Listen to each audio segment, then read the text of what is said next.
2 hari lagi kita akan menghadapi pertandingan yang sangat penting dalam lanjutan kualifikasi Piala Dunia round ketiga. Dari grup C, matchday ke-8, Indonesia akan menjamu Bahrain di Gelora Bung Karno hari Selasa tanggal 25 Maret 2025 ya, pukul 20.45 waktu Indonesia Barat akan kick off Indonesia menghadapi Bahrain. Ini pertandingan yang boleh dikatakan hidup mati yang menentukan apakah kita masih punya harapan untuk menjaga asa kita lolos ke Piala Dunia. Tentunya harapan kita sekarang tinggal round 4, karena kalau lolos otomatis rasa-rasanya mendingan dipendam dulu, dikubur dulu daripada nanti kecewa. Itu pun dengan syarat kita bisa mengalahkan Bahrain, dan itu belum cukup. Kita juga dituntut harus bisa mengalahkan China saat nanti kita akan menjamu mereka tanggal 5 Juni di tempat yang sama di Gelora Bung Karno di Jakarta tentunya.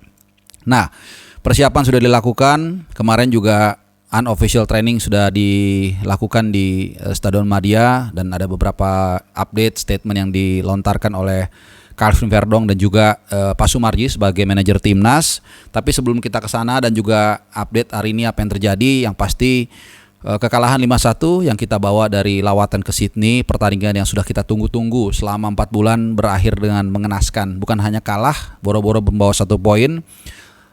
Setelah gembar-gembor, ada yang yakin menang, bahkan seri pun dibilang gak optimis katanya. Ternyata kita kalah, bukan hanya kalah 5-1, tapi juga kita kalah dalam segala hal. Kita kalah secara taktik, kita kalah strategi, kita juga kalah secara mental. Hanya satu yang kita menangkan, yaitu dukungan penonton yang sangat luar biasa, yang memenuhi mungkin 1/3 ya, kurang lebih dari Allianz Stadium. Jadi cukup banyak, bahkan sangat banyak penonton yang hadir di sana. Mungkin salah satu away terbanyak yang pernah dialami oleh tim nasional kita ya. Jadi tidak disangka, dan seperti prediksi juga ternyata ada 10.000 lebih kalau diperkirakan penonton yang hadir di Sydney Football Stadium. Tapi hasilnya memang tidak sesuai dengan harapan kita, dan ada beberapa catatan tentunya yang akan kita analisa dari pertandingan tersebut. Ya, kita mulai dari lini belakang. Ya, lini belakang ini yang paling menjadi sorotan. Kenapa? Karena kita benar-benar tidak bisa mengantisipasi Australia, baik dari open play, baik dari umpan terobosan maupun juga dari set pieces. 2 kali kita menderita kebobolan dari set pieces ya, di di babak yang pertama dan juga di babak yang kedua ya. Jadi ini tentunya menjadi sangat miris, di mana kita sebenarnya punya pemain yang bertubuh jangkung di sana. Ada Jai Itses, ada Messi Hilgers, dan bahkan salah satu gol dari Jackson Irvine, gol tandukan itu seharusnya Jai Itses yang jaga di sana. Tapi ya sebenarnya di luar itu pun kita sudah hancur lebur sejak menit pertama, dan total football yang digaungkan sejak dulu ketika Patrick Kluivert didapuk sebagai pelatih kita tanggal 12 Januari di Hotel Mulia juga ternyata malah berakhir dengan gagal total ya. Jadi penguasaan bola kita boleh mencapai 59 bahkan 59% ya, 60% lah anggap ya, 60% berbanding 40%, tapi apa daya kita hanya bisa mencetak 1 gol dan kebobolan 5. Nah, di lini belakang seperti yang gue bilang, sebenarnya menurut gue hampir gak ada kesalahan Martin Paes. Jadi ini lebih kepada kekurang sinkronan di lini belakang, baik secara komposisi pemain maupun high line defense yang diterapkan oleh Patrick Kluivert. Kalau kita lihat, Jai Itses berkali-kali dia memainkan seperti berperan sebagai nomor 6, dan itu belum pernah dia mainkan baik di Venezia, baik di klub sebelumnya maupun juga di timnas Indonesia, baik di round 2 sampai round 3. Jadi wajar kalau kemudian dia kikuk, dan ada satu gol kedua kalau gue nggak salah, di mana dia sedang ke atas dan kemudian hilang bola, dan akhirnya ya diterupas Hilgers yang di sana gagal untuk menciptakan offside yang proper, dan akhirnya kebobolan. Dan itu pun terjadi setelah kita kena mental, artinya ada penalti, kemudian gagal dieksekusi oleh Kevin Dix, kemudian gak lama kemudian Nathan, nah ini nanti akan kita ulas juga, membuat kesalahan yang tidak perlu ya saat dia menarik jersey atau kaos salah satu pemain Australia. Sebenarnya bola sudah dalam coverage areanya Jai Itses, bahkan dia dapat ya, tapi mungkin ini yang gue katakan, karena sudah begitu lama dia gak bermain di tim senior Swansea, touchnya, feelingnya itu hilang, sehingga apa yang seharusnya gak perlu dia lakukan, dan akhirnya kita kebobolan lewat titik putih. Dan setelah itu ada tadi gol terobosan yang gue paparkan ke kalian.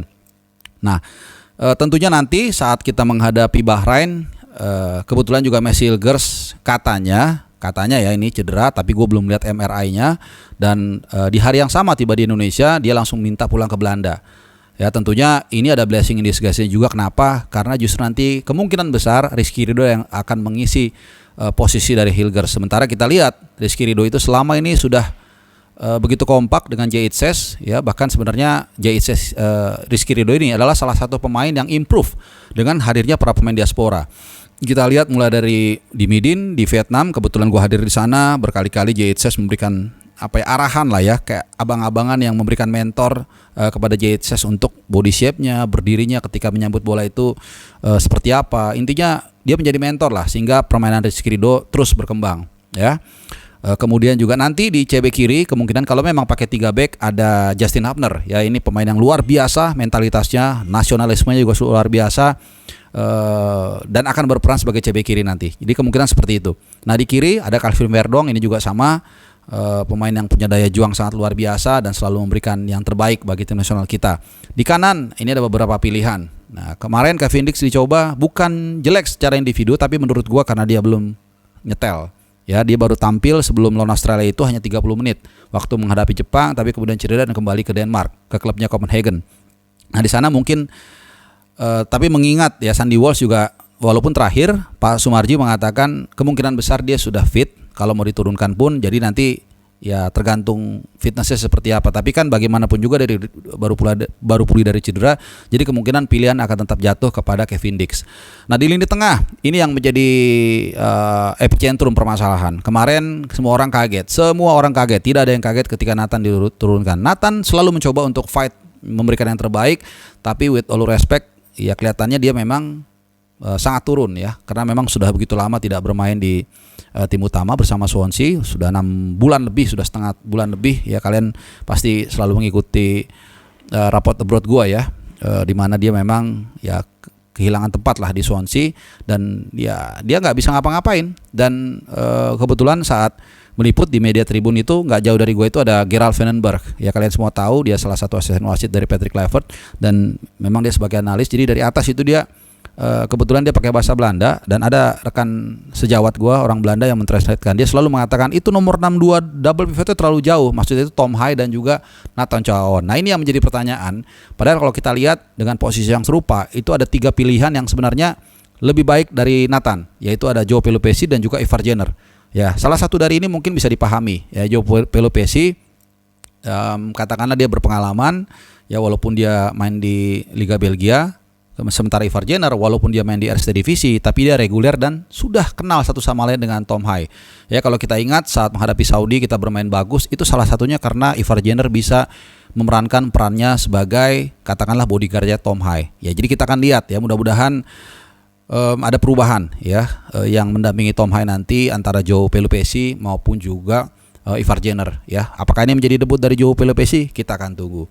Nah kemudian sedikit ke depan ya, ini menarik kalau gue bilang satu nama yang gue rasa kita sepakat semua, Ole Romney ini akan menjadi pilihan utama. Luar biasa penampilannya, attitude-nya juga, kemudian juga cara dia melakukan high pressing saat menghadapi Australia di luar gol yang diciptakan. Tidak heran dia adalah pemain dari Indonesia di Sydney kemarin yang poinnya paling tinggi. Jadi dia pasti ada di sana atau kecuali ada cedera. Dan kemarin Pak Sumarji juga mengatakan Ole ada lecet sedikit tapi nggak ada masalah. Jadi hanya kulit, bukan katakan lutut atau apapun itu. Jadi kemudian yang pasti kita berharap dia fit dan siap tampil saat menghadapi Bahrain. Nah kemudian Struijk tentunya 99% akan digantikan oleh Ragnar menurut gua. Dan tidak ada kata lain selain kita rindu ya melihat penampilan Ragnar yang sangat energik dan sangat attacking, dan kita harapkan juga bisa gol tercipta dari Ragnar dan dari komposisi tadi yang udah gua paparkan. Nah kalau memang ada satu lagi mungkin bisa saja ya dimasukkan Lino atau double pivotnya ditambah lagi. Kalau tadi kan di tengah hanya High dan salah satu DM. Nah mungkin saja kalau memang tadi masih ada satu tempat lagi, kuatkan ini di tengah. Jadi misalnya Ivar Jenner dengan Joe Pelupessy, kemudian baru langsung Tom High berdiri bebas, kemudian ada Ragnar di kiri dan juga Ole berdiri bebas juga dari kanan. Nah ini kira-kira update berdasarkan dari pertandingan dari Sydney dan juga perkembangan dalam 2-3 hari terakhir. Tentunya pertandingan ini tidak mudah karena Bahrain berkali-kali gue mengatakan ini tim yang sangat sangat militan begitu ya. Dan kita boleh kesal, tapi kalau kita lihat performa mereka tidak ada dinamika di sana. Pelatih mereka masih sama, artinya tidak ada penyesuaian lagi. Pemain mereka juga cenderung sama, paling bongkar 1, 2, 3 yang memang kurang fit atau cedera. Dan jangan lupa dalam 4 bulan masa libur ini timnas mereka ada 1 kali mereka bermain di Gulf Cup, di mana mereka bermain secara bersamaan selama kurang lebih 3 minggu dengan tim yang sudah mereka kenal satu sama lain, dan mereka juga juara. Dan satu, mentalitas mereka juga harus kita acungi jempol, walaupun kita tidak suka ya. Sampai kemarin ketika gua touchdown di Soekarno-Hatta tanggal 21 Maret ya, kemudian berbarengan juga dengan pesawat Bahrain satu terminal, sementara tim nasional Indonesia itu charter keluarnya di VIP domestik. Dan gue sempat mengambil gambarnya, kalau kalian juga lihat video gue sebelumnya, itu mereka orangnya nyolot-nyolot. In terms of mereka berarti nggak takut. Bahkan ada kipernya kalau gue nggak salah yang berewokan itu, ya semuanya berewokan juga sih. Kemudian ada orang Indonesia yang mengambil gambar dengan handphone, dia malah nantang, seakan-akan nantang, ngeluarin handphone terus pura-pura merekam sambil ketawa dia masuk bus. Nah ini menunjukkan bahwa kita juga jangan berharap, atau jangan mengira juga dengan mudah kita meneror mereka ya. Jadi bahkan terakhir pun saat mereka kalah dari Jepang, itu Jepang mati-matian membongkar pertahanan mereka. Butuh 1 jam lebih sehingga akhirnya Jepang bisa mencetak gol dan akhirnya menang 2-0. Along the way itu pun Bahrain sempat juga atau banyak mendapatkan peluang. Jadi ini tim yang sangat kuat, tim yang harus kita waspadai.